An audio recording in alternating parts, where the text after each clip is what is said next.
तुम्ही पण यातले आहात का की रविवारी मटण पाहिजे म्हणजे पाहिजेच आणि मटणाबरोबर बाजरीची भाकरी खायची म्हणजे खायचीच आहे असे आहात का?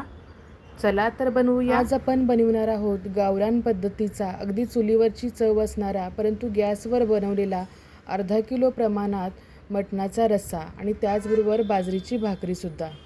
आणि मटणही गावरान पद्धतीनेच आपण शिजवलेलं आहे. शिवाय आपण हा रस्सा मातीच्या भांड्यामध्ये बनवणार आहोत. तर मातीच्या भांड्यामध्ये कशा पद्धतीने रस्सा बनवायचा हा डिटेल्ड व्हिडिओ आहे. संपूर्ण रेसिपी पहा. नमस्कार, मी सुषमा खूप खूप स्वागत करते तुमचं माझ्या किचनमध्ये. चला तर रविवारची सकाळ आहे. अर्धा किलो मटण घरी आलेलं आहे. तर आता हे मटण आपण स्वच्छ धुवून घेणार आहोत. अगदी फ्रेश आहे, अगदी लाल भडक असं मटण आहे. म्हणजेच हे कोवळं मटण आहे आणि लगेच शिजतं हे मटण. मटण 1 ते 2 वेळा आपण स्वच्छ पाण्याखाली धुवून घेणार आहोत. बरेच वेळा असं म्हटलं जातं की मटण धुवू नये, परंतु मटण धुतल्याशिवाय ते निर्जंतुकीकरण होत नाही. यासाठी मटण स्वच्छ धुवून घ्यावं. आता मटणाला फोडणी देण्यासाठी आपण 1 ते 2 कांदे बारीक चिरून घेणार आहोत. मटणही स्वच्छ धुवून आपण चिरून घेतलेलं आहे. जी मटणाची चरबी असते ती साईडला वेगळी काढून घेतलेली आहे. आता मटणाला मॅरिनेशन करणार आहोत आपण. आता इथं 1 ते 1.5 चमचा मी हळद घातलेली आहे आणि इथं आपण मीठ लावून ठेवणार आहोत. हळद आणि मीठ आपण अगोदर मटणाला लावून ठेवणार आहोत 15 ते 20 मिनटं. म्हणजे त्याला छान पाणी सुटतं आणि छान मुरती हळद आणि मीठ त्यामध्ये. जी चरबी आहे तीसुद्धा आपण साईडला काढून घेतलेली आहे आणि तीही बारीक चिरून घेतलेली आहे आणि त्यालाही हळद मीठ लावलेलं आहे. सुरुवातीला हे मटण मी कुकरमध्ये शिजवणार आहे. कुकरमध्ये लगेचच 5 मिनटामध्ये हे शिजतं 3 शिट्ट्यामध्ये. 1 ते 2 पळी आपण यामध्ये तेल टाकलेलं आहे. कांदा बारीक चिरून टाकलेला आहे. शिवाय कांदा लवकर भाजण्यासाठी अर्धा चमचा आपण यामध्ये मीठ घातलेलं आहे. शिवाय यातच मी आलं लसणाची पेस्टसुद्धा 1 चमचाभर टाकलेली आहे. आणि कांदा भाजत आला की आपण चिरलेलं जे चरबी आहे ती आपण कांद्याबरोबरच परतून घेणार आहोत. म्हणजे आपल्या कालवणाला तेल छान सुटतं. यासाठी आपण सुरुवातीलाच तेलामध्ये ही चरबी भाजून घेणार आहोत. तेलामध्ये आपली चरबी छान फुलली की त्यामध्ये आपण जे हळद मीठ लावलेलं मटण आहे ते टाकणार आहोत. आणि हे मटणही कांद्याबरोबर छान परतून घ्यायचं आहे. मटणामध्ये सुरुवातीला पाणी आपण घालणार नाही आहे. त्यावरती मी एक प्लेट ठेवणार आहे आणि त्याला एक वाफ आणून देणार आहोत.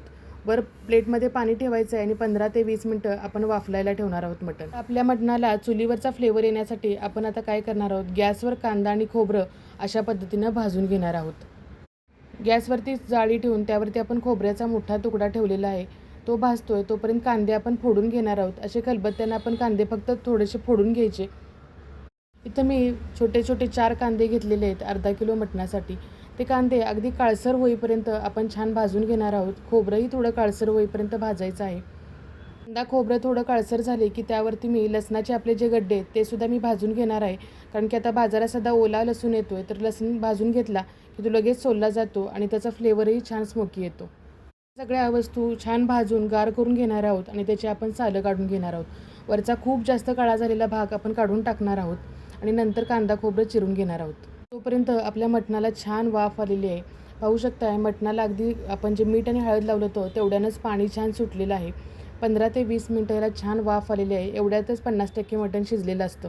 आता जे वरचं प्लेटमधलं पाणी गरम झालेलं आहे ते गरम पाणी आता आपण कुकरमध्ये ओतणार आहोत आणि कुकरला आता झाकण बंद करून घेणार आहोत. कुकरच्या शिट्ट्या होते तोपर्यंत आपला मसाला सगळा चिरून झालेला आहे. कांदा, खोबरं, लसूण, आलं सगळं यामध्ये घातलेलं आहे. शिवाय यात एक टोमॅटोसुद्धा घातलेला आहे. बरेच जण म्हणतात टोमॅटो घालू नये, पण टोमॅटोमुळे रशाला अगदी दाटपणा येतो, यासाठी टोमॅटो घालावा. आता इथं मी मटण मसाला विकतचा वापरणार नाही आहे. आपण घरीच मटण मसाला तयार करतो आहे. इथं 2 मोठे चमचे आपण पांढरे तीळ घेतलेलं आहे आणि त्यातच 1 चमचाभर जिरे घालणार आहोत आपण. तुमच्याकडे जर खसखस असेल तर खसखस नक्कीच घाला. खसखशीनं रशाला दाटपणासुद्धा येतो आणि शिवाय तवंगही छान येतो. इथं 4 ते 5 आपण काळी मिरी घालणार आहोत आणि 4 ते 5 लवंग घालणार आहोत. शिवाय आपण यामध्ये 1 ते 2 तुकडे दालचिनीचे घालणार आहोत. शिवाय यामध्ये मी 2 ते 3 हिरवी वेलची घालणार आहोत. मटणामध्ये हिरवी वेलचीचा स्वाद खूप सुंदर लागतो. मटणामध्ये नक्कीच हिरवी वेलची घाला. आणि हे सगळे मसाले कमी गॅसवर बिना तेलाचे आपण ड्राय भाजून घेणार आहोत. छान खमंग भाजल्यानंतर जो आपण मसाला तयार केला होता त्यामध्येच हे मसाले घालणार आहोत आणि त्याबरोबरच आपण हे वाटण घालणार आहोत. इथं मी कोथिंबीरसुद्धा घातलेली आहे आणि शिवाय कोथिंबीरच्या काड्यासुद्धा घातलेल्या आहेत. एकदम छान गंधासारखी पेस्ट आपण तयार करून घ्यायची आहे, म्हणजे आपल्या मटणाचा रस्सा दाट होतो. तोपर्यंत कुकरच्या शिट्ट्यासुद्धा झालेल्या आहेत. आता इथं आपण हा रस्सा मातीच्या भांड्यामध्ये करतो आहे. मातीच्या भांड्यामध्ये रस्सा करताना जोपर्यंत यामध्ये तुम्ही पाणी घालत नाही तोपर्यंत गॅस कमीच ठेवायचा असतो. तर इथं मटणाचा रस्सा करतोय म्हणजे थोडं तेल आपण जास्तच घालणार आहोत. इथं मी 4 पळी तेल घातलेलं आहे आणि ह्यातला तयार मसाला आपण निम्मा मसाला यामध्ये घालणार आहोत. कारण की यातलं सुक्कं मी अर्धं करणार आहे आणि अर्धा रस्सा मी करणार आहे. आता यामध्ये कांदा वगैरे काही घालण्याची गरज नाही. आपण मसाल्यामध्ये सगळं वाटण तयार केलेलं आहे आणि त्यामुळं वरून कांदा वगैरे घालण्याची काही गरज नाही. तेलामध्ये फक्त हा मसाला आपण छान परतून घेणार आहोत अगदी तेल सुटेपर्यंत. आपलं कुकर गार झाला आहे तर मटण शिजले का ते पाहूया. इथं पाहू शकताय 2 शिट्टीमध्ये आपलं मटण अगदी छान मऊशार शिजलेलं आहे. अजिबात दातात अडकणार नाही असं छान शिजलेलं आहे हे मटण. कुकरला इथं आपण अगदी 2च शिट्ट्या दिलेल्या आहेत कारण की खूप जास्त शिट्ट्या दिल्या तर मग मटणाचा गाळ होतो. यासाठी अगदी 2 शिट्टीमध्ये आपण हे मटण शिजवून घेतलेलं आहे. आता मसाला छान परतल्यानंतर आपण इथं कांदा लसूण कोल्हापुरी कांदा लसूण चटणी आहे ही मी एक अर्धी वाटी घातलेली आहे. म्हणजे एक 4 मोठे चमचे आपण ही चटणी घातलेली आहे. तुमच्या घरातली जी घरगुती चटणी असेल, जो मसाला असेल तो वापरला तरी चालू शकतं. आता हा मसाला करपू नये यासाठी आपलं जे आळणी पाणी असतं ते आपण 2 पळी यामध्ये घालणार आहोत. म्हणजे मग फ्लेवर चेंज होत नाही. यामध्ये गरम पाण्याचाच वापर करायचा.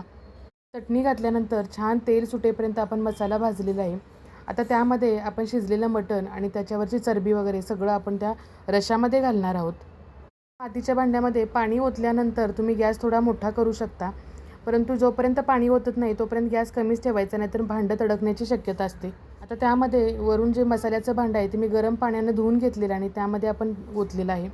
थोडंसं अजून अर्धं वाटी पाणी मी घातलेलं आहे. थोडा पातळ रस्सा करावा कारण भाकरीबरोबर खाण्यासाठी. खूप जास्त पातळ नाही, खूप जास्त दाट नाही असा आपण रस्सा केलेला आहे. अर्धा किलो मटणातले सगळे पीस यामध्ये वापरलेले नाही आहेत. मी अर्धा रस्सा करणार आहे आणि अर्धं सुकं केलेलं आहे. आता हा रस्सा मंद आचेवर 15 ते 20 मिनटं आपण उकळवून देणार आहोत म्हणजे रश्श्यामध्ये छान मसाल्याचा फ्लेवर उतरेल. आता वरून थोडी कोथिंबीर आपण गार्निशिंगसाठी घालणार आहोत. हा मटणाचा रस्सा तुम्ही भाकरी, चपाती, भात कशाबरोबर खाऊ शकता आणि भाकरी चुरून तर खूपच सुंदर लागतो.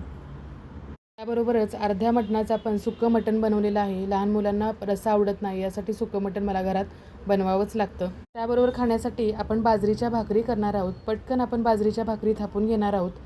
सुरुवातीला एक गोळा घ्यायचा आहे. पातळ अशी भाकरी थापायची आहे. तव्यावर टाकून आपण एका साईडनं पाणी लावून घेणार आहोत. तुम्हीही करता का बाजरीच्या भाकरी रविवारच्या मटणाबरोबर हे कमेंटमध्ये नक्की सांगा. आता एका साईडनं भाकरी भाजली की आपण भाकरी उलटून घेणार आहोत. छान अशा आपण दोन्ही साईडनं ही भाकरी भाजून घेणार आहोत. खरपूस भाकरी भाजायची म्हणजे या रश्श्याबरोबर भाकरीचा फ्लेवरही छान येतो. आता दुसऱ्या बाजूनं मी डायरेक्ट गॅसवरती ही भाकरी भाजून घेणार आहे. छान भाकरी फुलून द्यायची. खरपूस दोन्ही बाजूनी कडक होईपर्यंत भाकरी भाजली की मग रश्श्याबरोबर भाकरीचा फ्लेवर छान येतो. झणझणीत मटणाचा रस्सा आणि कडक अशी बाजरीची भाकरी आपली तयार झालेली आहे. तर आपण थाळी वाढायला घेऊया. तर या संडेला असाच मटणाचा नक्की बेत करा आणि झणझणीत गावरान पद्धतीचं मटण करा. गावरान पद्धतीचा झणझणीत असा मटण रस्सा तयार आहे. शिवाय मटणाच्या रश्श्याला तवंगही खूप सुंदर आलेला आहे, पाहू शकताय तुम्ही. आणि त्याबरोबर कडक बाजरीची भाकरीसुद्धा तयार आहे. जशी हॉटेलमध्ये मटणाची थाळी असते तशी आपली थाळी तयार झालेली आहे. नक्की ट्राय करा. अगदी सोपी रेसिपी आहे. त्याचबरोबर आपण इंद्रायणी भातसुद्धा दिलेला आहे. मग थाळी खायला येत आहे का आमच्या घरी? गावरान मटणाच्या रश्श्याची ही रेसिपी तुम्हाला जर आवडली असेल तर नक्की लाईक आणि सबस्क्राईब करा. आणि हो, तुमच्या फ्रेंड सर्कलमध्ये ही रेसिपी शेअर करायला विसरू नका. या संडेला नक्की असा बेत करा आणि सांगा की तुमची रेसिपी कशी झाली ते. काय मग तुमच्याही तोंडाला पाणी सुटलं ना मटणाचा रस्सा पाहून? परत भेटू अशाच एका नवीन रेसिपीसह. तोपर्यंत मस्त खा, स्वस्त राहा. बाय.